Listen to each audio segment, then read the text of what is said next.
Okay అండి. Welcome to సప్తఋషుల ధ్యానం Zoom session. మనం ఈ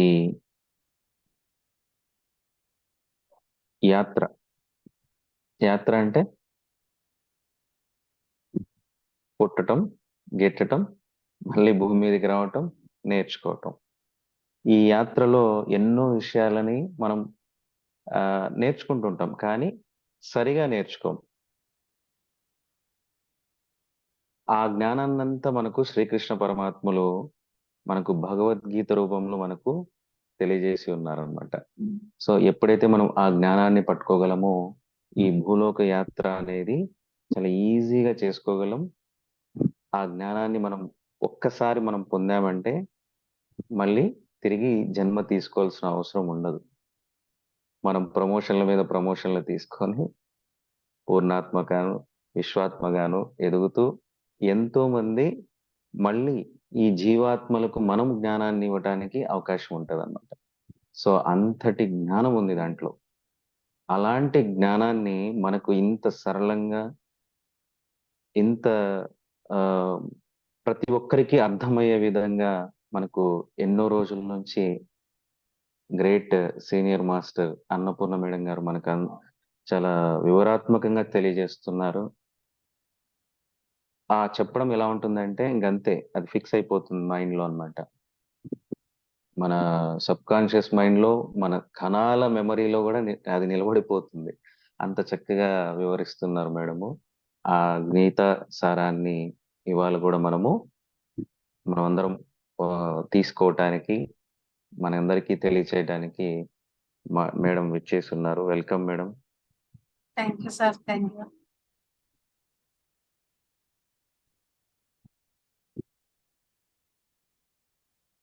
అందరికీ శుభోదయం.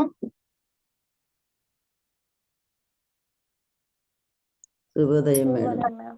జ్ఞాన మార్గాన్ని మనకి అందిస్తున్న బ్రహ్మర్షి పితామహ పత్రిజీకి అందరం హృదయపూర్వక పాదాభివందనం తెలియజేసుకుంటూ సమర్పించుకుంటూ మరి యోగేశ్వరేశ్వరుడైన శ్రీ కృష్ణ పరమాత్మకు వేదవ్యాసుల వారికి ఆత్మ ప్రణామాలు సమర్పించుకుంటున్నాను. ఈ జూమ్ సెషన్ ని సప్త ఋషుల సతీ సమేత జూమ్ ఎంతో అద్భుతంగా ప్రాతకాల జ్ఞానంతో ప్రతిరోజు ఎంతో అద్భుతంగా ముందుకు తీసుకెళ్తున్నాం. సైలెంట్ సార్కి అలాగే ఆయనకి సహకరిస్తున్న టీం అందరికీ కూడా నా హృదయపూర్వక ధన్యవాదములు.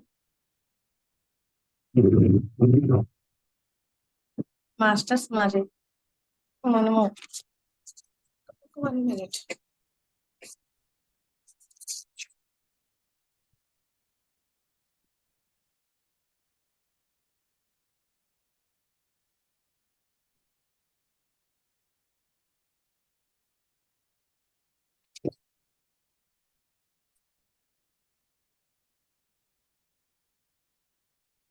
ఓకే మాస్టర్స్, మరి మనము ఈ భగవద్గీత జ్ఞాన సారాన్ని తెలుసుకుంటున్నాము.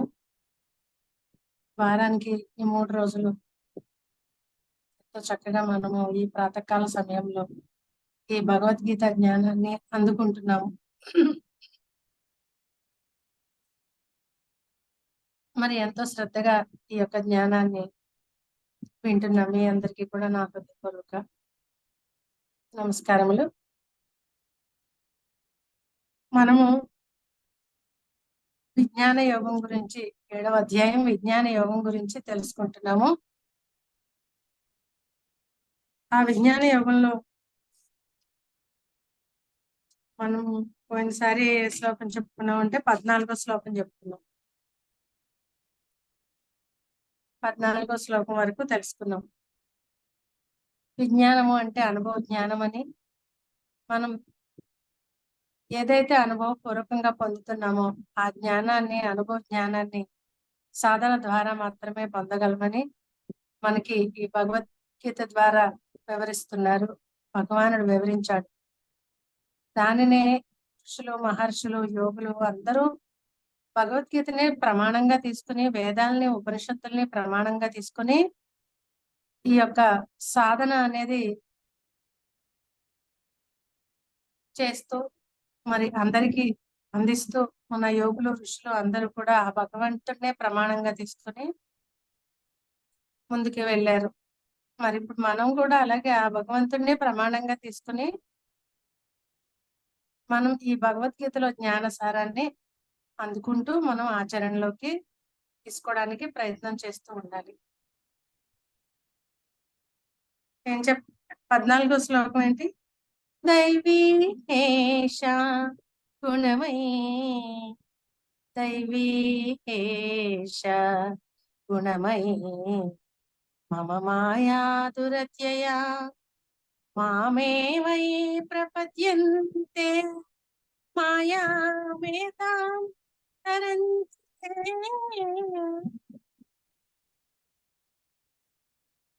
ఇది లాస్ట్ వారం మనం చెప్పుకున్నాము, అయినా ఒక్కసారి దీని గురించి ఇంకొంచెం తెలుసుకుందాము. ఏంటి ఈ మాయ ఎలాంటిదంటే దైవ సంబంధమైనది. మనకి మాయ అంటే ఏంటో తెలుసుకున్నాము. మాయలో 8 రకాలుగా ఉంటుంది. అది పంచభూతాలు 5, మనసు, బుద్ధి, అహంకారము 3. ఈ 8 మాయా ప్రకృతి. ఇది ఈ ఈ ప్రకృతి నుంచి వచ్చే ఇవన్నీ కూడా మనకి ఆ మాయలో మనం చిక్కుకుంటున్నాము అని చెప్పాడు. అంటే మరి మళ్ళీ ఇక్కడ ఈ శ్లోకంలో మనకి ఏం వివరించారంటే ఈ మాయ అంతా దైవ సంబంధమైనదే, అందుకని దైవాన్ని పట్టుకుంటేనే కానీ ఈ మాయను మనం తప్పించుకోలేము అని మనకి ఈ శ్లోకంలో చెప్తున్నారు. అందరికీ అనిపిస్తుంది, ఏంటి ఒక డౌట్ వస్తుంది, ఏంటంటే దైవ సంబంధం అయితే ఏంటి దేవుడే ఈ మాయను సృష్టిస్తే మళ్ళీ ఈ మాయను వదిలించుకోమని ఎందుకు చెప్తున్నాడు అని అనిపిస్తుంది. దైవ సంబంధమైంది అంటున్నారు కదా, ఈ మాయను మళ్ళీ పట్టుకోవడానికి వదలాలంటే మళ్ళీ దేవుణ్ణి పట్టుకోమని చెప్తున్నాడు, ఏంటి భగవంతుడే ఇలా చెప్తున్నాడని. అంటే దైవ సంబంధమైనది అంటే ఇప్పుడు ఈ సృష్టి అంతా సృష్టించింది ఎవరు? ఆ పరమాత్మ నుంచే ఈ సృష్టి అంతా సృష్టించబడింది. ఆయన ఏం మాయని సృష్టించలేదు, ప్రపంచాన్ని ఈ ఈ సృష్టిని సృష్టించాడు. ఎందుకు? మనందరం అంశలుగా ఈ భూమి మీదకి వచ్చి ఇక్కడ ఎదుగుదల కావాలి, మనం అందరం జ్ఞానాన్ని పెంచుకోవాలి అంటే ఈ సృష్టి క్రమం ఇలా ఉండాలి అంటే ఇక్కడ ఒక నివసించడానికి మనకి అన్ని కావాలి ఈ భూమి మీద. అందుకని అందమైన ఈ ప్రకృతిని, ఈ చెట్లని మనకు ఆహారంగా ఈ చెట్లు మొక్కలు, అలాగే మనం జీవించడానికి అవసరమైన వనరులు ఇవన్నీ భూమి మీద సమకూర్చి మన తల్లిదండ్రులు ఏం చేస్తారు? పిల్లలకి ఎవరు సాధ్యమైనంత వాళ్ళు ఇవ్వడానికి ప్రయత్నిస్తారు వాళ్ళు. ఎందుకంటే పిల్లలు ఎదిగిన తర్వాత ప్రతి ఒక్కళ్ళు ఎంతో కొంత సంపాదించి వాళ్ళకి ఆస్తిని సమకూరిస్తే వాళ్ళు హాయిగా ఉండాలని ప్రయత్నం చేస్తూ ఉంటారు. అలాగే భగవానుడు కూడా భూమి మీదకి మనల్ని ఊరికే వదిలేస్తే ఎలా ఉంటాము, అందు గురించి ఈ సృష్టిని అంతా సృష్టించి మనకు కావలసిన వనరులు అన్ని సమకూర్చి మనల్ని భూమి మీదకి పంపించాడు. అయితే ఇక్కడికి వచ్చిన తర్వాత మాయలో పడిపోవడం అంటే ఏంటి? సృష్టి చూస్తే చాలా అందంగా ఉంది, ఇక్కడికి వచ్చిన తర్వాత మరి మనం భూమి మీద ఉండాలంటే మనకి కుటుంబము ఇవన్నీ ఉన్నాయి కదా, ధర్మాలు, శరీర ధర్మము, సంఘ ధర్మము, ఈ ధర్మాలు ఉన్నాయి కదా, కుటుంబ ధర్మము, కుటుంబం ఉంది కాబట్టి శరీరంతో కానీ ఈ భూమి మీదకి రాలేం కాబట్టి శరీర ధర్మం ఉంది, కుటుంబం ఉండాలి కాబట్టి కుటుంబ ధర్మం ఉంది, సంఘ ధర్మం ఉంది. అంటే మనం ఏం చేస్తున్నాము? ఈ శరీరమే భూమి మీదకి వచ్చేసరికి మనం ఎక్కడ ఈ సృష్టిని చూసేసరికి మనకు మాయ కమ్ముతుంది అనమాట. అంటే ఆయన నా దైవ సంబంధమైనది ఈ మాయను ఎందుకన్నాడు అంటే ఈ సృష్టిని సృష్టించింది ఆయన, అంతేగాని ఆయన సృష్టించలేదు మాయని. మాయతో ఆయనకి ఏం సంబంధం లేదు. కాకపోతే మనం ఈ పంచభూతాలు సమన్వితమైన ఈ దేహాన్ని చూసుకుని ఇది నాదనుకుని మనం ఎక్కడి నుంచి వచ్చామో మర్చిపోతున్నాం. మర్చిపోయి ఇక్కడ అందంగా ఉంది, ఇప్పుడు మన ఇంటి నుంచి ఎక్కడికో ఊరెళ్ళి ఆ ఊర్లో ఎన్నో వైభోగాలు భోగాలు అన్ని చూసి అదే మనవి అనుకుని ఇంకింటి రావడం మానేసి అక్కడే మైమర్చిపోయి ఉండిపోతాం అనుకోండి, అది మాయ. ఎప్పుడో మళ్ళీ మనకు గుర్తొస్తుంది, ఏంటి నేను ఎక్కడ ఉండిపోయాను, నా ఇల్లు పలానా ఊర్లో ఉంది కదా, నా వాళ్ళందరూ అక్కడ ఉన్నారు కదా అని మళ్ళీ తిరిగి వస్తే మా ఆయన పోగొట్టుకున్నట్టు.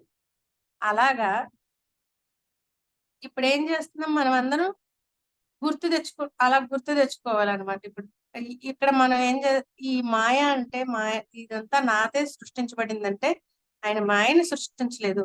ఈ అందమైన ప్రకృతిని, మనకు కావలసిన వనరుల్ని, సౌకర్యాల్ని ఈ భూమి మీద ఇవన్నిటిని ఇచ్చాడు. ఇప్పుడు ఎంతో టెక్నాలజీ వస్తుంది, ఇవన్నీ ఎలా వస్తున్నాయి అంటే కనిపెట్టిన వాళ్ళందరూ కూడా భగవత్ స్వరూపులే. ఎంతో కొత్త కొత్త టెక్నాలజీ అంతా వస్తుంది మనకి ఇప్పుడు. అదంతా భగవంతుడే సృష్టించిందే. అయితే మనం వాటిల్లో చిక్కుకుపోతున్నాం, ఈ వైభోగాల్లో చిక్కుకుపోయి భగవంతుణ్ణి మర్చిపోయాం, మన తండ్రిని మర్చిపోయాం. ఇప్పుడు అదంతా తొలగించుకోవాలి. దాని నుంచి మనం బయటపడాలంటే పరమాత్మని పట్టుకోవాలి. మళ్ళీ అంటే అంతర్ముఖం కావాలి. మనం బాహ్యంగా ఉండిపోకుండా అంతర్ముఖం అయినప్పుడు మాత్రమే మళ్ళీ మనం ఎవరం ఏంటి అనేది మనకు గుర్తొస్తుంది. అప్పుడు అందుకని ఏం చెప్పాడు, నీలోనే ఉన్న నన్ను పట్టుకో, అంతర్ముఖం అవ్వు. నీలో ఉన్న ఆత్మని పట్టుకుంటే లోపలికి వెళ్ళి అప్పుడు నీకు సమస్తం గుర్తొస్తుంది. కాబట్టి ఈ మాయలో చిక్కుకోకుండా ఉంటావు. ఎప్పుడు నేనెవరు, నేను ఎక్కడి నుంచి వచ్చాను, నేను ఒక దివ్యాత్మ స్వరూపాన్ని అనే ఎరుకతో ఉన్నప్పుడు మనం మాయలో చిక్కుకోకుండా ఉంటాం అనమాట. అందుకని నిరంతర సాధన చేస్తూ నిరంతర ఎరుకతో మనం ఉండాలి. అది ఈ మాదంతా దైవ సంబంధమైనది. ఈ మాయ దాటాలంటే మనకు దాటలేము. ఎందుకంటే ఇంక అందులో చిక్కుకుపోయి బయటికి ఎలా రాలేము కదా, ఎప్పుడు భౌతికంగా చూస్తూ ఉంటూ. ఈ శరీరాన్ని వదిలిపెట్టినా కానీ ఈ మాయ మనల్ని వదలదనమాట. అందుకని అంటే ఈ భౌతికమైన ఈ వాంఛలు, కోరికలు వీటితోనే ఉంటాం. అందుకని ఎప్పుడైతే ధ్యాన సాధన చేస్తూ అంతర్ముఖం అయ్యామో, ఆ అంతర్ముఖంగా ఉన్నప్పుడు మనలో ఉన్న ఆ దివ్యాత్మతో మనం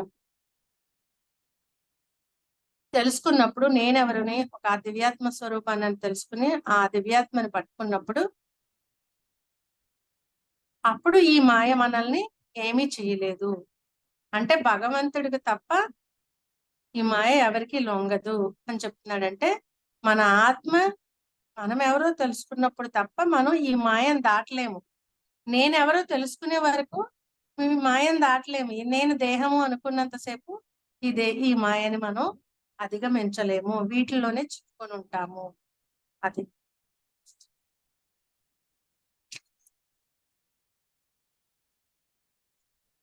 16వ శ్లోకం చూద్దాం.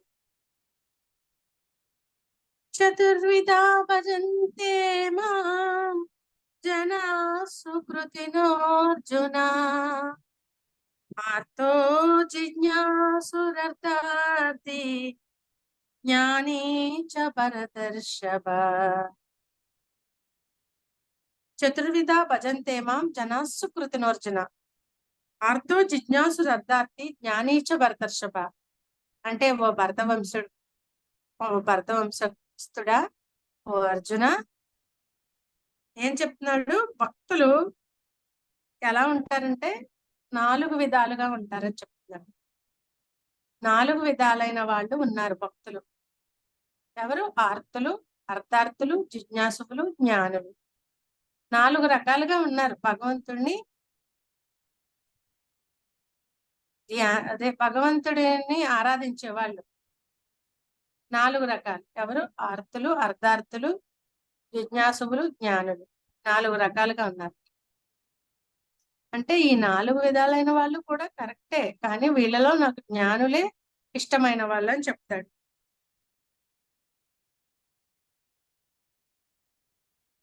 ఇక్కడ తాత్పర్యం చూద్దాం. భరతవంశ శ్రేష్ఠుడు అర్జున, ఆపత్తు నందునున్నవాడు, తెలుసుకొని కోరువాడు, ధనమును అభిలషించువాడు, జ్ఞానము కలవాడు. అంటే ఆత్మజ్ఞానం కలవాడు. ఇక్కడ జ్ఞానం అంటే ఇక్కడ బ్రాకెట్ లో పెడతారండి ఆత్మ అని. అగు ఈ 4 విధాలైన పుణ్యాత్ములు అగు జనులు నన్ను సేవించుచున్నారు. అందరినీ పుణ్యాత్ములనే సంబోధిస్తున్నాడు. ఆర్తులు అర్ధార్థులు అంటే ఆర్తులు అంటే మనం విడివిడిగా తెలుసుకుందాం. ఆర్తులు అంటే భగవంతుడిని ఆర్తితో పిలిచేవాళ్ళు. కష్టం వచ్చిందని, మనకేదో అపాయం జరుగుతుందని, లేకపోతే ఏదో అనారోగ్యంతో బాధపడుతున్నాము, పడుతున్నప్పుడు కొంతమందికి అప్పుడు గుర్తొస్తాడట దేవుడు. భగవంతుడా నన్ను రక్షించు, నన్ను కాపాడు, ఏంటి నాకు ఈ పరీక్ష అని, ఏంటి నాకు ఈ కష్టం అని భగవంతుడిని ఆర్తితో అంటే బాధతో పిలుస్తారనమాట. అలాగా భగవంతుడిని కోరుకునేవారు ఉన్నారు. అంటే అప్పుడప్పుడు రోజునేమో నిత్యం గుర్తుండదు, దేవుడు గుర్తుండడు. మన పనుల్లో బిజీ అయిపోతూ ఉంటారట. కాకపోతే అప్పుడప్పుడు ఏదైనా సమస్య, ఏదైనా కష్టం, ఏదైనా బాధ, దుఃఖం వచ్చినప్పుడు మాత్రం దేవుడు గుర్తొస్తాడు. అప్పుడు దేవుణ్ణి పిలుస్తారు. అర్థార్థులు అంటే వీళ్ళు ఏదైనా లాభాన్ని కోరుకునే వాళ్ళని, ధనాన్ని, నాకు ఇది కావాలి, అది కావాలి, కోరికలు అవన్నీ ధనంతో కూడినవే కదా మరి భూమి మీద సౌకర్యాలన్నీ కూడా. అందుకని నాకు అది కావాలి, ఇది కావాలి, పదవి కావాలి, ఆస్తి కావాలి, లేకపోతే ఏవో ఒకటి భూమి మీద మనకు అవసరమైన, అంటే అవసరాన్ని మించి వాటిని ధనానికి సంబంధించిన వాటిని కోరుకునే వాళ్ళు అర్థార్థులు. అర్థము అంటే ధనము. ఆ విధంగా ఆర్తితో పిలిచే వాళ్ళు ఉంటారు. అంటే వాళ్ళు కూడా అప్పుడప్పుడునే పిలుస్తారు, రోజు అడగరు. వాళ్ళకి అవసరం వచ్చినప్పుడే భగవంతుడు గుర్తొస్తాడు వీళ్ళందరికీ కూడా. జిజ్ఞాసు జిజ్ఞాసు అంటే భగవంతుడిని తెలుసుకోవాలని, వీళ్ళిద్దరికన్నా ఇంకొక స్టెప్ ఎక్కువ. భగవంతుడిని తెలుసుకోవాలని ఉంటుంది. భగవంతుడి తెలుసుకోవడానికి ప్రయత్నం చేసేవాళ్ళు. ఏదో ఎలా తెలుసుకోవాలి, అసలు భగవంతుడు అంటే ఎలా ఉంటాడు, ఏంటి అని ఈ ఆధ్యాత్మిక చింతన అనేది మొదలవుతుంది అనమాట. జిజ్ఞాస కలుగుతుంది మనలో, తెలుసుకోవాలనే కాంక్ష మొదలవుతుంది భగవంతుడి గురించి. వాళ్ళు జిజ్ఞాసులు. 4వ వాళ్ళు జ్ఞానులు. అంటే ఈ జ్ఞానాన్ని, ఆత్మ జ్ఞానాన్ని పొందిన వాళ్ళట. ఇక్కడ జ్ఞానము అంటే ఏం పెట్టి బ్రాకెట్ లో ఆత్మ అని, అంటే ఆత్మ జ్ఞానాన్ని పొందిన వాళ్ళు జ్ఞానులు. అంటే ఈ జిజ్ఞాసతో భగవంతుడిని తెలుసుకోవాలన్న జిజ్ఞాస ద్వారా అప్పుడు కొన్నాళ్ళకి సాధన మొదలుపెట్టి జ్ఞానులుగా అవుతారు. అంటే ఆత్మ జ్ఞానాన్ని పొందుతారు సాధన చేస్తూ. వాళ్ళు జ్ఞానులు. ఇలా 4 రకాలైన ఏమంటున్నాడు, పుణ్యాత్ములు అంటున్నాడు. అందరినీ పుణ్యాత్ములే అంటున్నాడు. అంటే కనీసం వాళ్ళకి కష్టం వచ్చినప్పుడైనా నేను గుర్తొస్తున్నాను కదా, చాలా సంతోషం.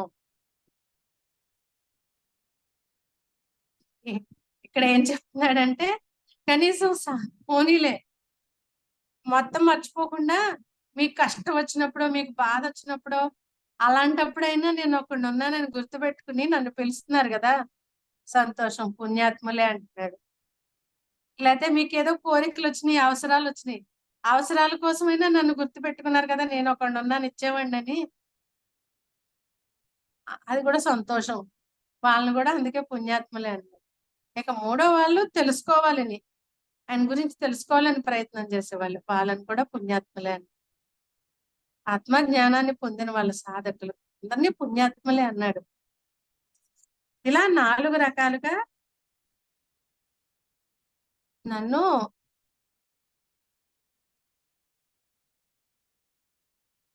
భజించే వాళ్ళు ఉంటారు అని చెప్పాడు. ఈ 4 రకాలుగా 17వ శ్లోకం తెలుసుకుందామండి.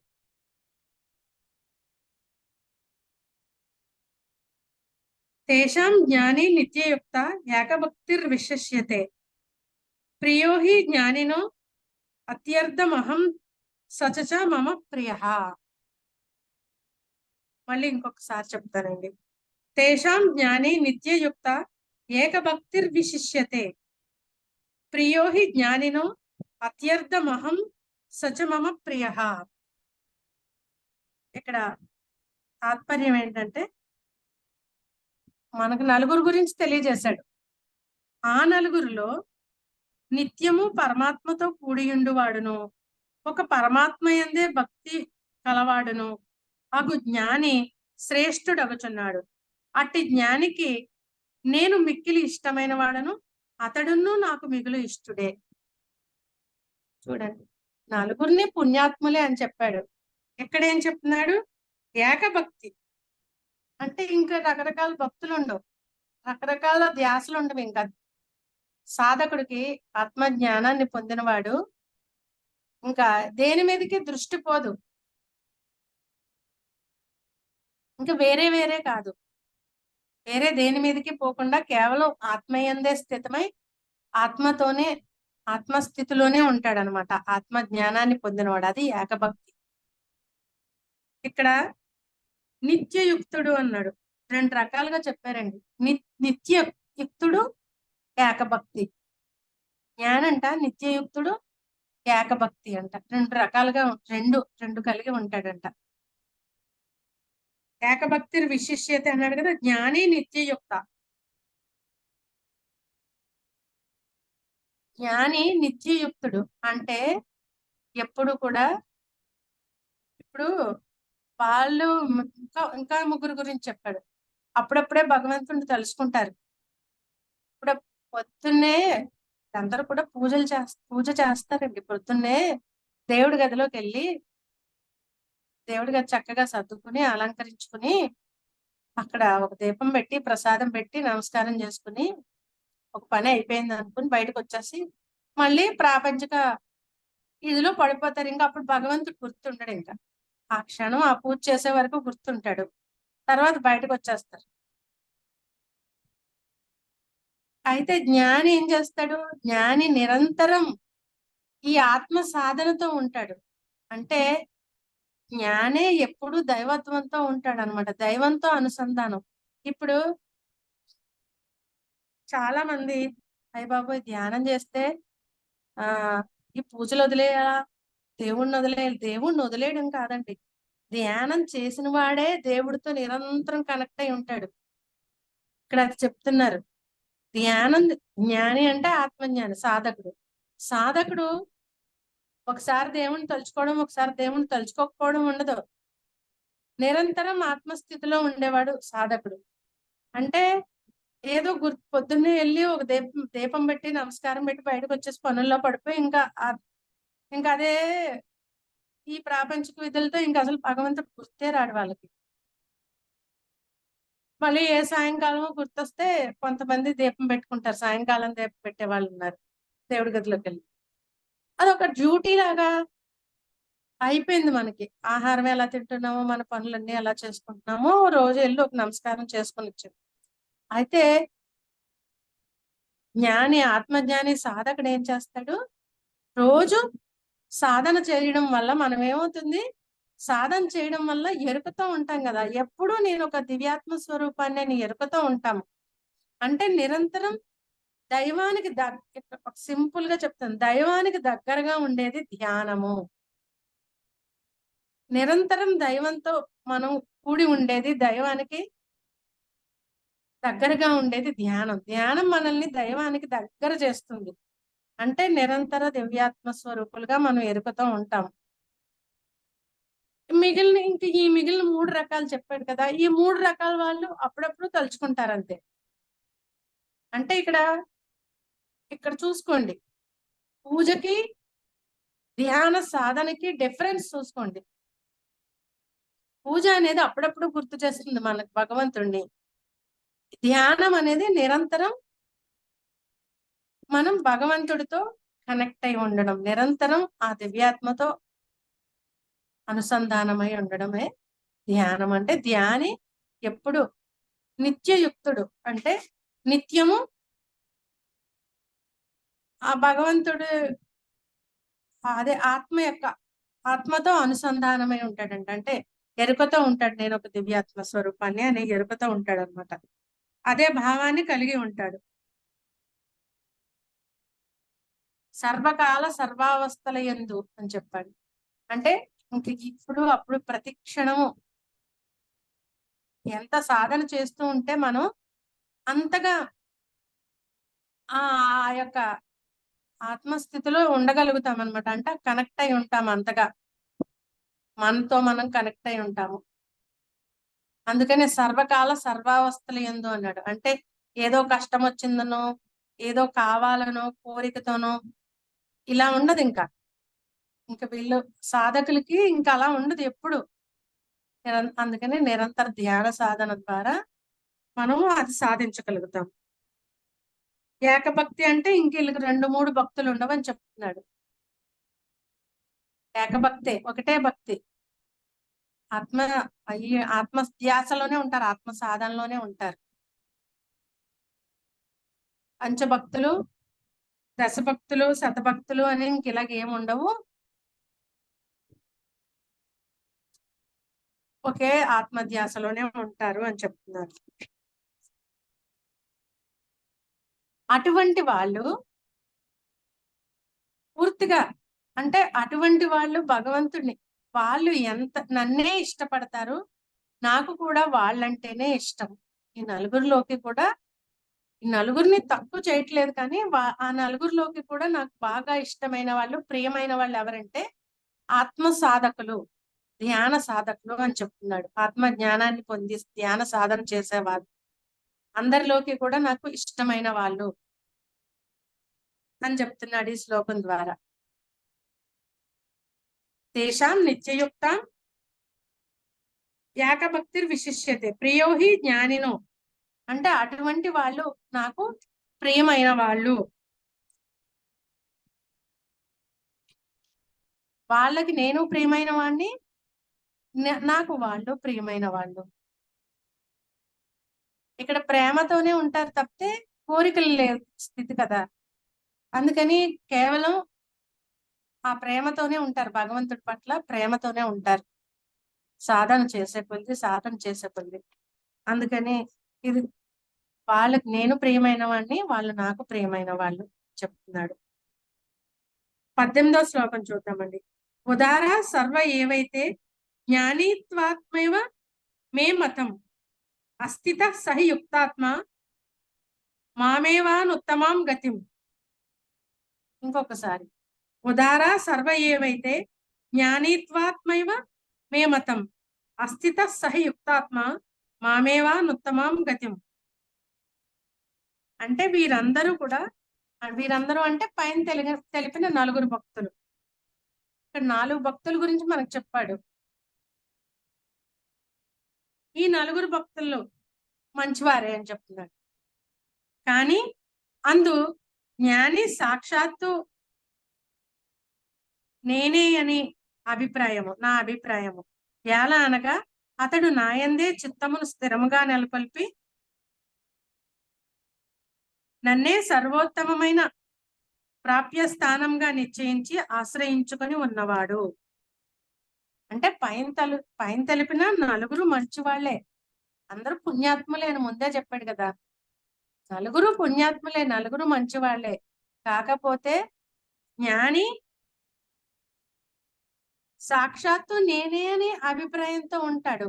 అందుకని నాయందే స్థితమై ఉంటాడు. అయితే నేనే అవుతున్నాను. అందుకని ఆ జ్ఞాని ఇక్కడ నేనే అంతా నేనే. పత్రిక చెప్పారు కదండి, జీవుడే దేవుడు, దేహమే దేవాలయం, జీవుడే దేవుడు, ఆత్మే పరబ్రహ్మం, నేనే అంతా నేనే. ఎంత ఆయన ఆ జ్ఞాన నవరత్నాల్లోనే మనకు అందించేశారండి. మన దేహాన్ని ఎలా చూసుకోమన్నారు? ఒక దేవాలయంలా చూసుకోమన్నారు. ఎందుకు? జీవుడు అనే దేవుడు మన లోపల ఉన్నాడు కాబట్టి ఆ జీవుడినే దేవుడిగా చూడమన్నారు. ఫస్ట్ ఏం చెప్పారు? శ్వాసే గురువుగా చేసుకోమన్నారు. మన సమయాన్ని సాధనగా చేసుకోమన్నారు. మనం శ్వాస మీద ధ్యాస పెట్టి మన సమయం ఎంత సమయం కుదిరితే అంత సమయం సాధనకు ఉపయోగించుకోమన్నారు. తర్వాత అనుభవమే జ్ఞానం, సహనమే ప్రగతి. సహనంతో ఓర్పుతో సాధన చేస్తూ ఉన్నప్పుడే ప్రగతి ఉంటుంది. మనకి విసుగొచ్చేసి చిరాకు వచ్చేసి ఇంకెంతసేపు చేయాలి అనుకుంటే మనకి ఆ ప్రగతి మన సాధన ప్రగతి ముందుకెళ్ళదు. అందుకని సహనమే ప్రగతి అన్నాడు. అనుభవమే జ్ఞానం అన్నాడు. ఈ ఆత్మానుభవమే ఈ సాధన ద్వారా మన లోపలికి అంతర్ముఖమైనప్పుడు మనకు కలిగే అనుభవాలే జ్ఞానము. అదే ఆత్మజ్ఞానం. ఈ దేహాన్ని దేవాలయంగా భావించమని ఆ జీవుడే దేవుడు, ఆత్మే పరబ్రహ్మము. అంటే ఈ దేహాన్ని దేవాలయంగా మనం భావించి ఆ జీవుడిని దేవుడిగా తెలుసుకున్నప్పుడు మనలో ఉన్న దివ్యాత్మే ఆ పరమాత్మ అని తెలుసుకుంటాం. అప్పుడు ఏముంది? ఇక్కడ ఏం చెప్తున్నాడు? అంతా నేనే, నేనే అంతా. అలా తెలుసుకున్న వాళ్ళు జ్ఞానులు. అంటే ఆత్మ ధ్యాన సాధన చేసేవాళ్ళు, ఆత్మజ్ఞానులు. వాళ్ళు వాళ్ళు నాయంది స్థితం ఎప్పుడు నాతోనే ఉంటారు కాబట్టి వాళ్ళు నేనే, నేను వారే అని చెప్తున్నాడు. ఒక్కటే అని చెప్తున్నాడు, వేరు కాదు ఇక్కడ. ఎప్పుడైతే ధ్యాన సాధన చేస్తూ అంతర్ముఖమై ఉన్నారో నేను వేరు, వాళ్ళు వేరు కాదు, ఇద్దరము ఒకటే, అంతా నేనే, నేనే అంతా అనే స్థితికి చేరుకుంటారు.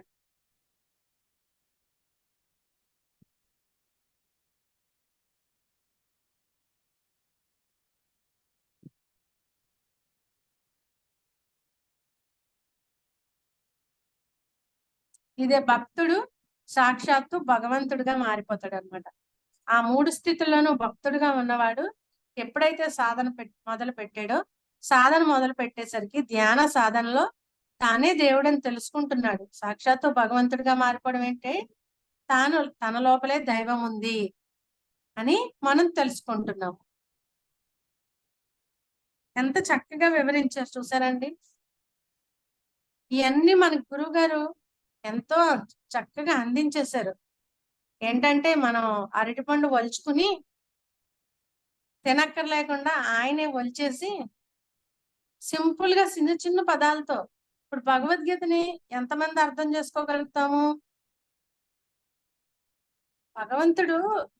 భగవంతుడే అరటిపండు వలిచి ఇచ్చేసాడని మనకు అర్థమవుతుంది. ఇది చదువుతూ ఉంటే, దీనిలో ఉన్న జ్ఞానాన్ని తెలుసుకుంటే ఆయన అరటిపండు వలిచిచ్చినట్టే ఇచ్చేసాడు, చెప్పేశాడు. కాకపోతే సంస్కృతంలో ఉండడం వల్ల కేవలం శ్లోకాలే చదువుకుని ఉంటే ఆ సంస్కృతం మనకు అర్థం కాక అందులోని అంతరార్థం తెలియటం లేదు. సంస్కృతం తెలిసిన వాళ్ళు ఎంతమంది ఉంటారు? చాలా తక్కువ మంది ఉంటారు. రకరకాల భాషలు కదా, అందులో సంస్కృత భాష వచ్చిన వాళ్ళు చాలా తక్కువ మంది ఉంటారు. ఆ తక్కువ మందికే అర్థమవుతుంది సంస్కృతం. అందుకని పత్రిజీ ఈ సంస్కృతాన్ని అర్థం చేసుకుంటేనే భగవద్గీతని అర్థం చేసుకోగలుగుతాం, ఈ శ్లోకాలను అర్థం చేసుకుంటేనే. అంతేగాని రోజు నేను పారాయణ చేస్తానండి భగవద్గీత అంటే మనకి భగవద్గీత శ్లోకమే పారాయణ చేస్తే భగవద్గీత అర్థం కాదు.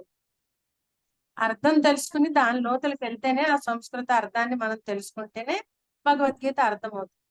అందుకనే ఏదో కేవలం పండితులకు తప్ప అర్థం కాని భాష సంస్కృతం అని అమరులకు కూడా అర్థమయ్యేలాగా ఎంతో సింపుల్ గా అన్ని ఇందులో ఉన్నవే తీసుకున్నారు గురువు గారు. అన్ని సింపుల్ గా తీసుకుని అరటిపండు వచ్చేసి మనకి ఇంక ఈ భగవద్గీత కృష్ణుడు ఏం చేశాడు? పరమాత్మ అరటిపండు వలిచే ఇచ్చాడు, గురువు గారు అయితే నోట్లో కూడా పెట్టి తినిపించేశారు అంతే. పత్రిజీ అంత సునాయాసంగా ఈ జ్ఞానాన్ని చిన్న చిన్న పదాల్లో, ఎంత లోతైన జ్ఞానాన్ని చిన్న చిన్న పదాల్లో అందించారు పత్రిజీ. మరి ఎంత చక్కటి జ్ఞానం! నాకు ఈ భగవద్గీత చదువుతూ ఉన్నప్పుడే పత్రిజీ మీద ఇంకా ఇంకా విశ్వాసం ఎందుకు పెరిగింది?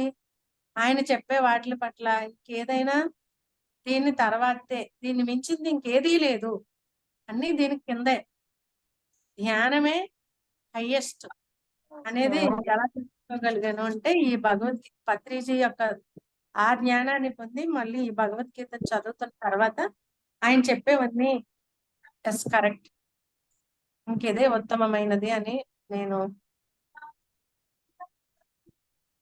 పూర్తి పూర్తిగా విశ్వసించాను అనమాట అండి. ఇక్కడ 19వ శ్లోకం చెప్తున్నారు. బహూనాం జన్మనామంతే జ్ఞానవాన్ మాం ప్రపద్యతే వాసుదేవ సర్వమిదం సమహాత్మ సుదుర్లభం. బహూనాం జన్మనామంతే జ్ఞానవాన్ మాం ప్రపద్యతే వాసుదేవ సర్వమిదం సమహాత్మ సుదుర్లభ. అంటే అనేక జన్మములు యొక్క అంతమున మనుజుడు జ్ఞానవంతుడై సమస్తము వాసుదేవుడే అను సద్బుద్ధి కలిగి నన్ను పొందుచున్నాడు. జన్మలు ఎత్తిన తర్వాత, అనేక జన్మలు ఎత్తిన తర్వాత, అంటే మనం ఒక చిన్న సేమగా దోమగా మన జన్మ మొదలు పెట్టుకుని ఇక పక్షిగా జంతువుగా ఇలా ఇలా మన జన్మలు మారుకుంటూ మనుష్య జన్మకు వస్తాము. ఆ మనుష్య జన్మను కూడా వెంటనే తెలుసుకోలేం కదా, చెప్పాడు కదా 4 రకాలుగా ఉంటామని. ఆ రకంగా కూడా తెలుసుకోవడానికి టైం పడుతుంది. ఈ ఇలా ఎదుగుతూ ఎదుగుతూ మన క్రమము ఆ ఆత్మజ్ఞాన స్థితికి రావాలి, మనం సాధన చేసే స్థితికి రావాలి. అంటే ఇక్కడ అనేక జన్మాలు ఎత్తిన తర్వాత మనము ఆ స్థితికి చేరుకుంటాము. ఏదో ఒక సమయంలో మనకి తెలుస్తుంది. ఆ జిజ్ఞాస కలిగినప్పుడు ఎప్పుడైతే భగవంతుడిని తెలుసుకోవాలి అని మన లోపల జిజ్ఞాస వచ్చిందో ఆటోమేటిక్ గా తర్వాత ఆ ధ్యానాన్ని అందుకుంటాము. అందుకున్నప్పుడు అది ఏం చెప్తున్నాడు, అప్పుడే నన్ను పూర్తిగా తెలుసుకోగలుగుతారు అని చెప్తున్నాడు. కానీ అట్టి వాళ్ళు చాలా అరుదుగా ఉంటారు లోకంలో. అంటే ఎక్కువ 3 రకాలుగా ఉంటారు, ఎక్కువ 2 రకాలుగా ఉంటారు. జిజ్ఞాసతో ఉండే వాళ్ళు కూడా తక్కువ మంది ఉంటారు. ఆ జిజ్ఞాసతో ఉన్నారు అంటే వాళ్ళు ఖచ్చితంగా సాధనకు వచ్చేస్తారు. మాస్టర్స్ ఎవరో స్పీకర్ అన్మ్యూట్ చేసి ఉంది, మ్యూట్ లో పెట్టేసుకోండి. పెట్టండి. మాటలు వినిపిస్తున్నాయి మాస్టర్స్. పెట్టాను మ్యామ్, మ్యూట్ చేశాను.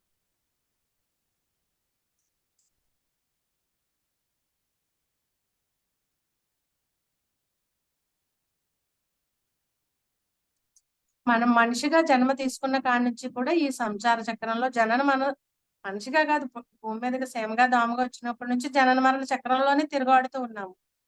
ఇంకా అలా తిరుగాడుతూ తిరుగాడుతూ మనం చేసిన, అంటే ఇప్పుడు ఆర్తార్థులుగా కనీసం అప్పుడప్పుడైనా భగవంతుని గుర్తు తెచ్చుకుని కొంత పుణ్యం సంపాదించుకుంటాం కదా మనం. అప్పుడు ఎప్పుడైతే మన యొక్క ఇదంతా క్లియర్ అవుతుందో అప్పుడు మనకు భగవంతుడి మీద జిజ్ఞాస, ఆ జిజ్ఞాసతో ధ్యాన సాధనకు వస్తాము. అంటే నువ్వు అనేక జన్మాలు ఎత్తేసాక నీకు ముక్తి మోక్షం వస్తుంది అని కాదట.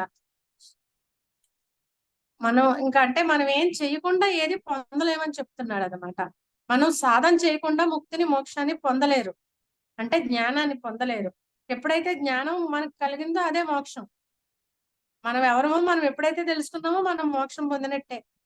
అంతవరకు నేను శరీరాన్ని, నేనిది నేనది, ఈ భౌతికంగా కళ్ళు తెరిచి ఉంచి చూస్తూ మనం అంటే ఈ భౌతిక ప్రపంచమే అనుకున్న దాని నుంచి ఎప్పుడైతే కళ్ళు మూసుకుని అంతర్ముఖమయ్యి నేనెవరో తెలుసుకున్నావో అదే మోక్షం, అదే ఆత్మజ్ఞానం.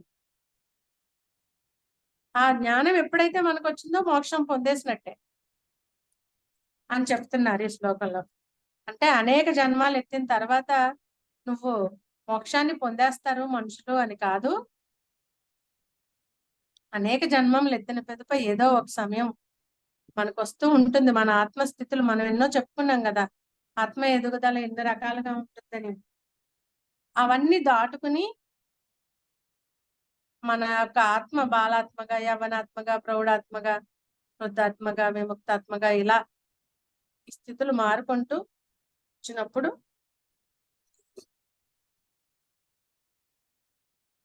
మనము ఆ భగవంతుడి అది చివరి స్థితి అని చెప్తున్నాడు. అంటే అప్పుడు నేనే దైవం, దైవమే నేను అనే స్థితికి మనం వస్తాం అనమాట ధ్యాన సాధన మొదలు పెట్టినప్పుడు. అయితే ఇలా జన్మలలో ఎదుగుతూ ఎదుగుతూ ఎదుగుతూ ఈ మార్పు అనేది జరుగుతుంది. కానీ ఎప్పుడో మీరు బద్ధకస్తులుగా ఉంటే మాత్రం చేద్దాంలే అనే ఎప్పుడో చివరి వస్తుందిలే అనుకుంటే ఎప్పటికీ రాదు. మనం సాధన అనేది పట్టుకోవాలి. మనకి ఎప్పుడైతే ఎవరో ఒకళ్ళ ద్వారా సాధన గురించి, ధ్యానం గురించి తెలియచెప్పబడిందో అప్పటి నుంచి మనం ధ్యానాన్ని పట్టుకోవాలి అని చెప్తున్నాడు ఆ ధ్యానాన్ని. అది అనేక జన్మల తర్వాత మీకు వస్తుంది అనేది ఏంటంటే, ఇది బహునాం జన్మనామంతే సుదుర్లభ. అంటే ఇది దుర్లభం కాదు, కష్టమే గాని సాధ్యం కానిది కాదు, సాధ్యం అయ్యేదే.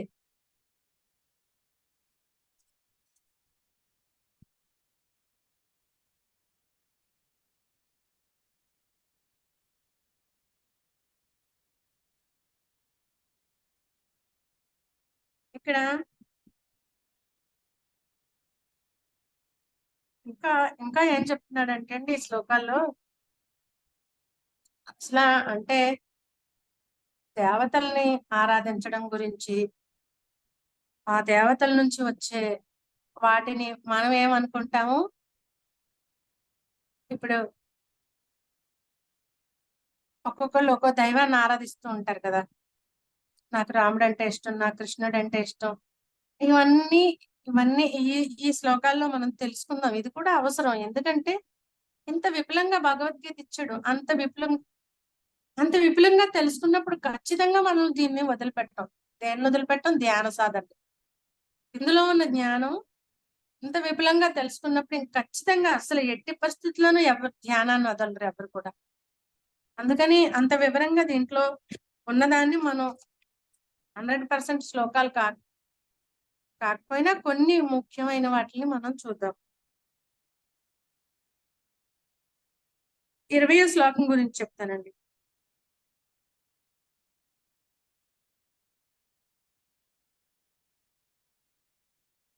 కామైస్తస్థైర్య తజ్ఞాన ప్రపద్యంతే అన్యదేవత తం తం నియమాస్తాయ ప్రకృత్యా నియతా స్వయా.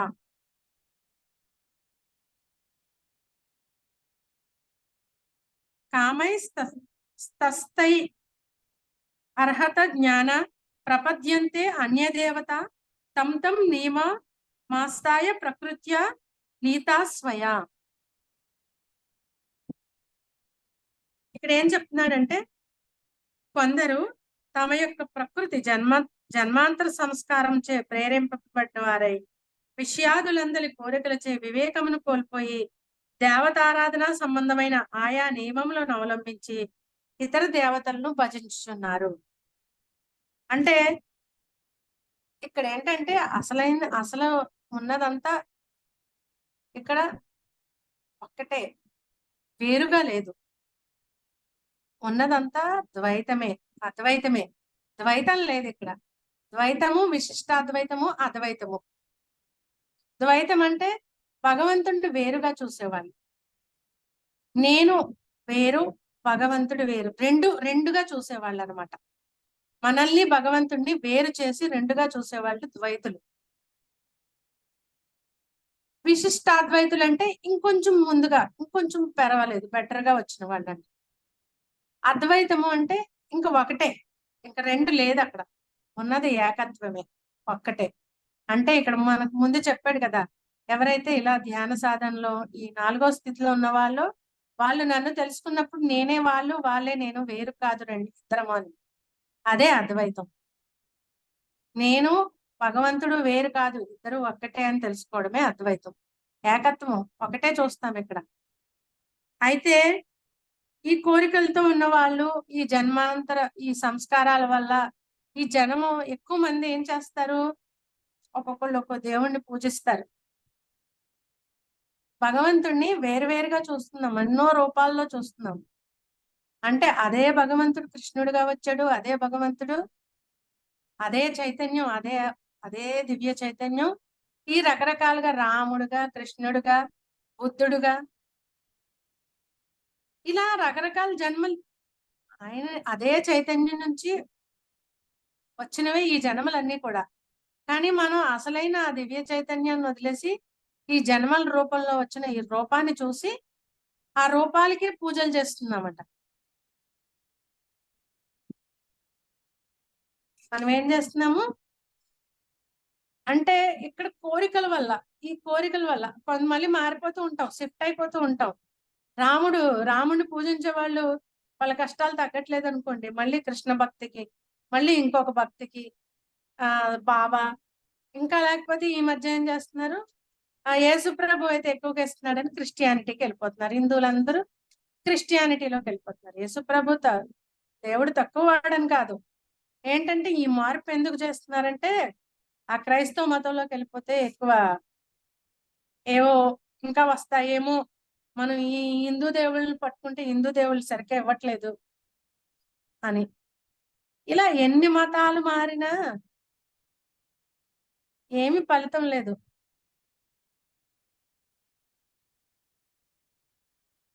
ఇవన్నీ కూడా వీళ్ళందరూ కూడా ఒకే చైతన్యం నుంచి తీసుకున్న అవతారాలు, అవతార మూర్తులు. యేసు ప్రభు అయినా, మహమ్మద్ ప్రవక్త అయినా, కృష్ణుడైనా, రాముడైనా, ఈ బాబా అయినా, ఎవరైనా ఆ చైతన్యమే ఈ రూపాలుగా వచ్చింది. మనం రూపాలను చూస్తున్నాము, రూపాన్నే పూజిస్తున్నాం, కానీ ఆ ఏదైతే అసలు దివ్య చైతన్యం ఉందో ఆ దివ్య చైతన్యాన్ని పట్టుకోవడం లేదనమాట. అది ఇక్కడ చెప్తున్నాడు అనమాట. కోరికలతో ఉన్న వాళ్ళు ఈ రకరకాల రూపాలతో ఉన్న వాళ్ళని, ఈ రూపాలని పూజించి, అంటే రాముడిని పూజ చేయడం, ఆ పూజ చేయడం, ఇవన్నీ ఎందుకు మనకు కావాలి, ఈ కోరికలతో ఉన్నాం. కానీ ఇక్కడ రేపు రేపు చెప్పుకుందామండి ఇంకా వివరంగా. ఇవన్నీ కూడా ఈ దేవతలందరూ కూడా నా సృష్టి నుంచి వచ్చినవే కదా, ఇచ్చేది నేనే అని చెప్తే ఇంకా వివరంగా చెప్తాడు ముందు శ్లోకాల్లో. రేపు తెలుసుకుందాము, సమయం అయిపోయింది కాబట్టి.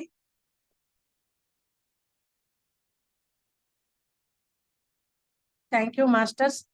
మరి ఇంత చక్కగా నేను కూడా ఇంకా మీకు అందరికి చెప్పడం ద్వారా మరొకసారి మరి నేను ఇంకా ఈ జ్ఞానాన్ని మళ్ళీ గుర్తు చేసుకుంటూ ఎంతో లోతులుగా నేను కూడా అర్థం చేసుకోవడానికి ప్రయత్నం చేస్తూ మీకు అందరికీ అందివ్వడానికి నేను ప్రయత్నం చేస్తున్నాను. Thank you masters. మీరందరూ ఎంతో శ్రద్ధతో వింటున్నందుకు థ్యాంక్ యూ. మనం బుద్ధుడు వేరనుకుంటాం, బుద్ధుడిని దేవుడిగా చూడరు చాలా మంది, కానీ బుద్ధుడు కూడా ఆ జన్మే. ఈ దశావతారాల్లో ఒక అవతారం బుద్ధ అవతారం. మరి బుద్ధుడిగా వచ్చి ఏం బోధించాడు మనకి? ఆనాపానసతిని అందించాడు. బుద్ధావతారంలో వచ్చి అదే చైతన్యం బుద్ధావతారంలో వచ్చి ఇంత జ్ఞానాన్ని ఇన్ని రకాలుగా ఎప్పుడో భగవద్గీతను అందించిన మరలా ఇన్ని జన్మలు తీసుకుని ఇన్ని రకాలుగా ఆ చైతన్యం మనల్ని లోపలికి వెళ్ళమని చెప్తుంది. ఆ పరమాత్మ ఏం చెప్తున్నాడు మనకి? లోపలికి వెళ్ళమని. ఇంకా సులువుగా బుద్ధావతారానికి వచ్చి ఇంకా సులువుగా వివరించాడు. ఆనాపానసతి ధ్యానం చేయండి, మీరు ఇంక ఈ రకరకాల రూపాల్లో ఉండిపోతే మీరు ఇంకా మీ లోపలికి వెళ్ళట్లేదు, అందుకని మీరు ఆ శ్వాసను పట్టుకోండి, ఆ శ్వాస అయితే మిమ్మల్ని మీ లోపలికి తీసుకెళ్తుంది, శ్వాస మీద ధ్యాస పెట్టండి అని మనకి ఈ ఆనాపానసతి ధ్యానాన్ని భగవంతుడే అందించాడు బుద్ధుడి రూపంలో. బుద్ధుడి జన్మ కూడా దశావతారాల్లో ఒక జన్మ. మరి ఆ బుద్ధావతారంలో వచ్చి మనకి ఆనాపానసతిని అందించింది ఎవరు?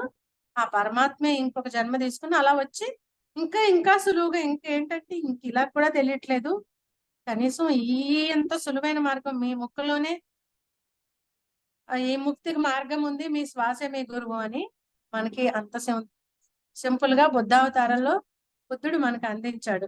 మరి దాన్ని మన పత్రిజీ అందుకుని మళ్ళీ మనందరికి ఇంకా ఇప్పుడు ప్రచారంలోనికి తీసుకొచ్చారు. బుద్ధ పౌర్ణిమ అయింది కదండి మొన్న, ఎంతో చక్కగా. నేను వ్యాలీకి వెళ్ళాను, బెంగళూరు పిరమిడ్ వ్యాలీకి, చాలా బాగుంది. మీలో ఎవరైనా వెళ్ళారో లేదో మరి నాకు తెలీదు, చూసే ఉంటారు చాలా మంది. వ్యాలీలో చాలా అద్భుతంగా, పిరమిడ్ వ్యాలీలో అన్ని క్షేత్రాలకి మనం వెళ్ళాలి, ఎందుకంటే అన్ని చోట్ల ఎంతో ఎనర్జీ, హైయర్ ఎనర్జీస్ గురువు గారు అక్కడ అలా స్థాపించారు. ఒక్కొక్క చోట ఒక్కొక్క మెగా పిరమిడ్స్. అంటే అన్ని చోట్ల అన్ని ఎనర్జీస్ ని మనం తీసుకుంటూ అన్ని చోట్లకి వెళ్ళాలి. చాలా బాగా జరిగిందండి వ్యాలీలో. పిరమిడ్ వ్యాలీలో Buddha Purnima. Thank you masters, thank you. శుభోదయం మేడం, అన్నపూర్ణ మేడం. శుభోదయం చాలా మేడం. చాలా చాలా బాగా చెప్పారు అన్ని. బుద్ధ పౌర్ణమి గురించి మేము కూడా చాలా బాగా చేసుకున్నాం మేడం. ఇక్కడ వరుసలోను బుద్ధుడిని పెట్టారు. బుద్ధుడిని పెట్టి 3 రోజులు అఖండ జ్ఞానం చేసి చాలా బాగా చేసుకున్నాం మేము కూడా. ఆ, ఈ 3 రోజులు అఖండ జ్ఞానం చేసుకున్నాం. ఆహా. చాలా జాగ్రత్తగా వచ్చారమ్మా. థ్యాంక్ యూ, బాగుంది మేడం. బుద్ధుడైనా యేసైనా ఎవరైనా ఒకటే ఆత్మ అని మనం తెలుసు. ఈ భగవద్గీతలో తెలుసుకునేది అదే. భగవద్గీతలోనే ఉన్నాయి అన్ని. ఇంకా చదవైనా వేరే పుస్తకం అక్కర్లేదు అన్నంత జ్ఞానం ఉందమ్మా. చాలా థ్యాంక్ బాగా. యూ.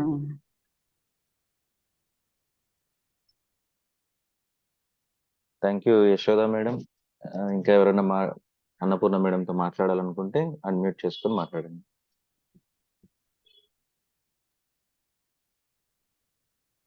నమస్తే. నమస్తే అమ్మా. నమస్తే. నమస్తే.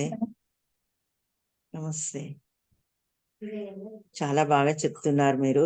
ఎన్ని విధాలైనా ఎన్ని రకాలైనా నన్ను స్మరించుతున్నారు కదా, నాకు జ్ఞాపకం చేస్తున్నారు కదా అని భగవంతుడు చాలా ఏదో రకంగా నన్ను తలుచుతున్నారు కదా, అదే సంతోషం అని ఎంత బాగా చెప్తున్నారు. చాలా బాగా చెప్తున్నారు మేడం మీరు.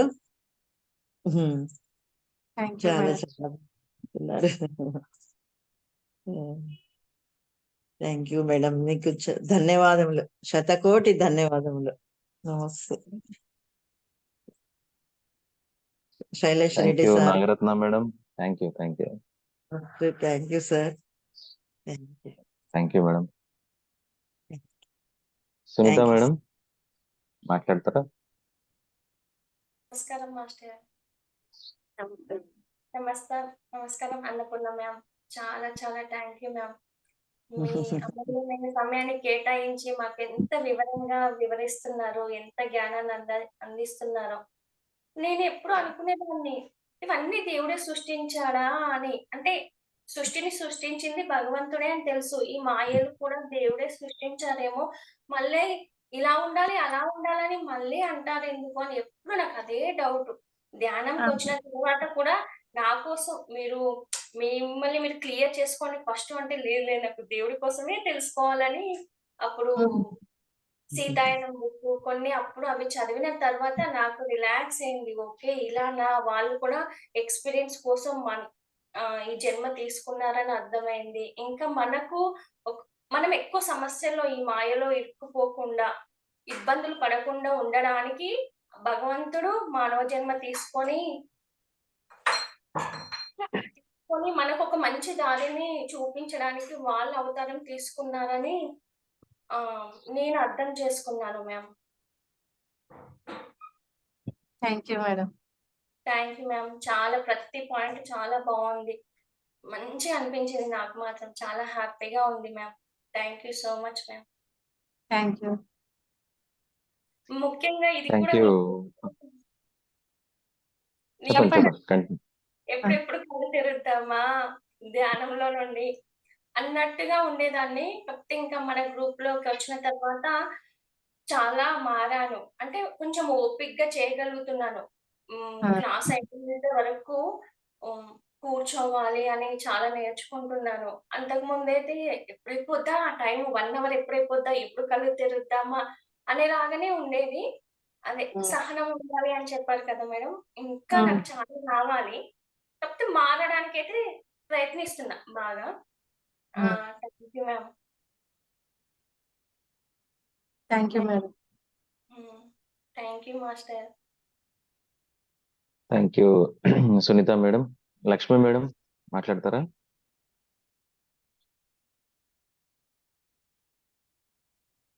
అన్మ్యూట్.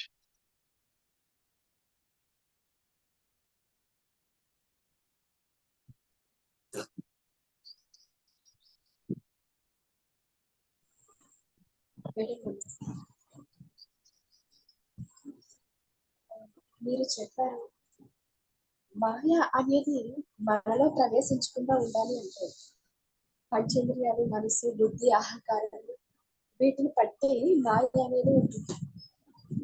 వాటిని మనము కంట్రోల్లో ఉంచుకోవాలి అంటే తప్పకుండా మనం ఆత్మ అనేటువంటి స్థితిలో ఉండాలి.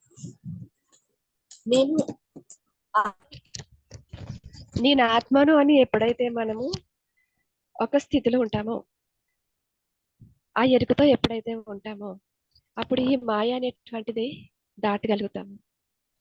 ఇక 4 రకాలైనటువంటి వారు ఉన్నారు. అందులో 3 రకాలు ఉన్నటువంటి వారు భగవంతుణ్ణి కోరుతారు, ఒకరు భగవంతుణ్ణి పొందాలని అనుకుంటారు. ఈ జ్ఞానిలు అనేటువంటి వారు భగవంతుణ్ణి పొందేసుకుని ఆ దృష్టి అనేది ఎటువైపు పోకుండా నిరంతరం కూడా ఏకీరస భావంతో వారు ఆయన యందే పెడతారు. అంటే ఇక్కడ ఆత్మ స్వరూపంలో ఎప్పుడైతే స్థితమైపోతామో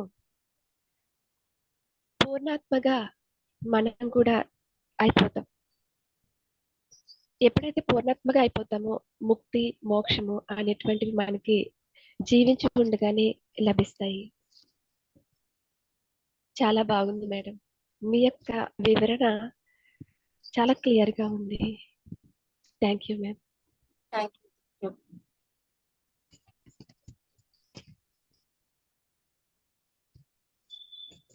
థ్యాంక్ యూ లక్ష్మి మేడం.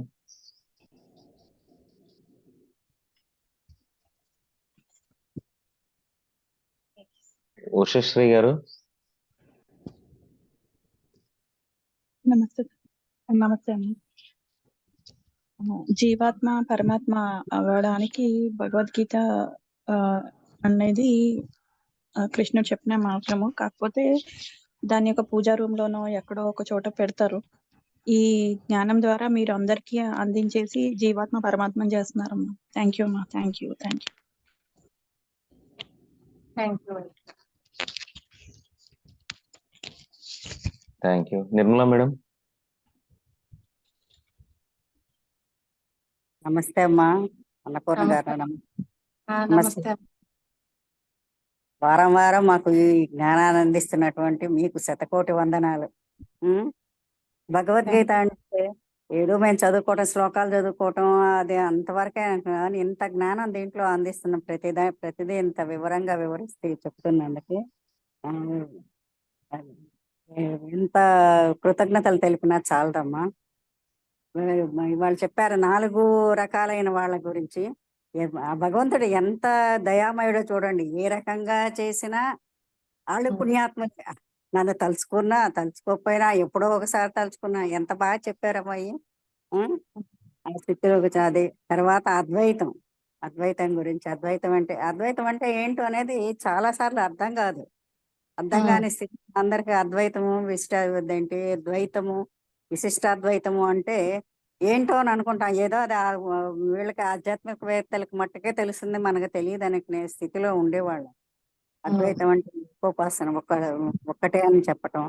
తర్వాత నాకు ఇంకో డౌట్ ఏంటంటే, ఇప్పుడు మనం ఈ శరీరాన్ని ఉన్నంత వరకే కదమ్మా కష్ట సుఖాలు. ఆ జీవుడికి ఉండదు కదా కష్ట సుఖం అనేది, ఉండదు కదా.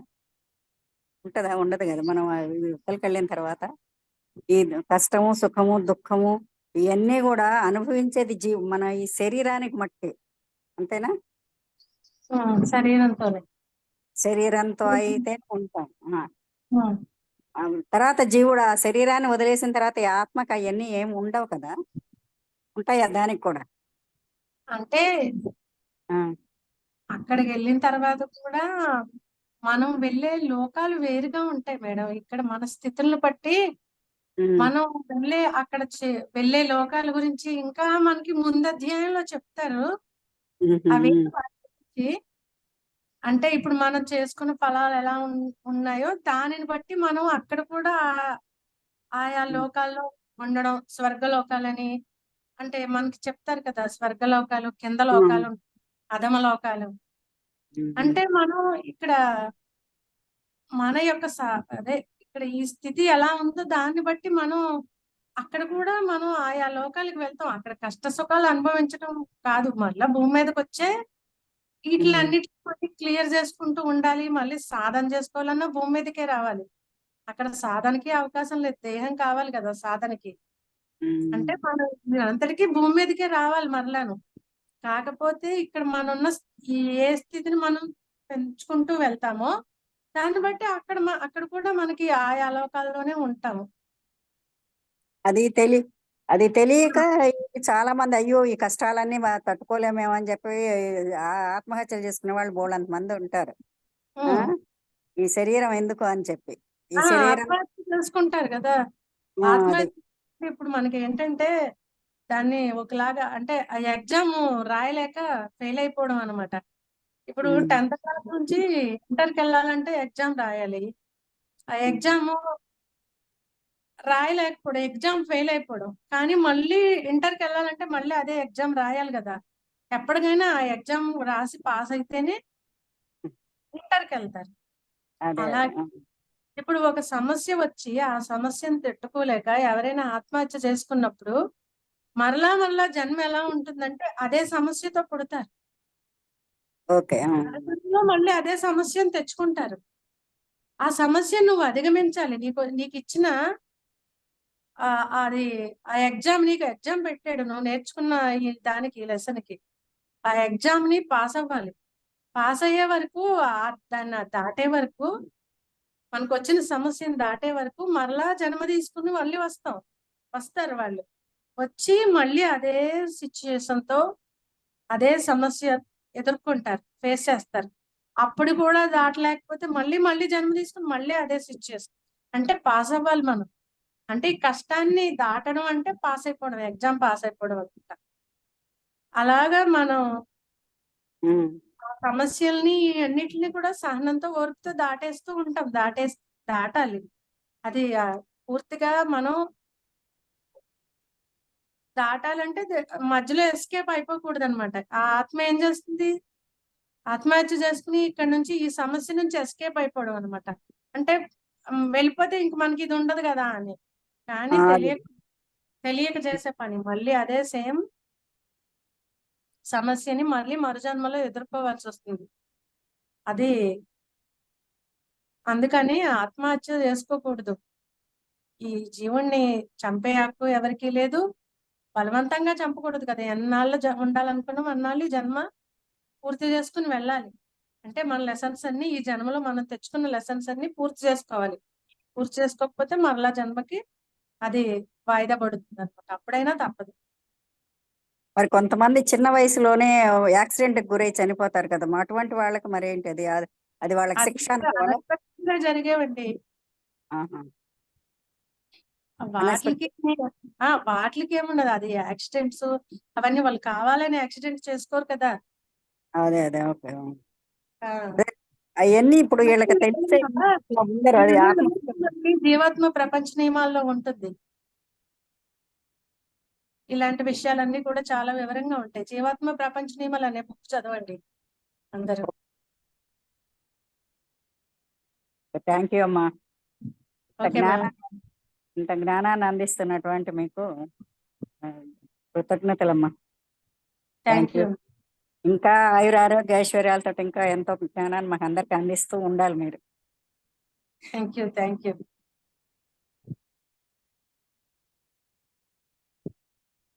Thank you Nirmala madam. ఇంకెవరైనా ఉన్నారా? సెషన్ ఎండ్ చేసుకుందామా?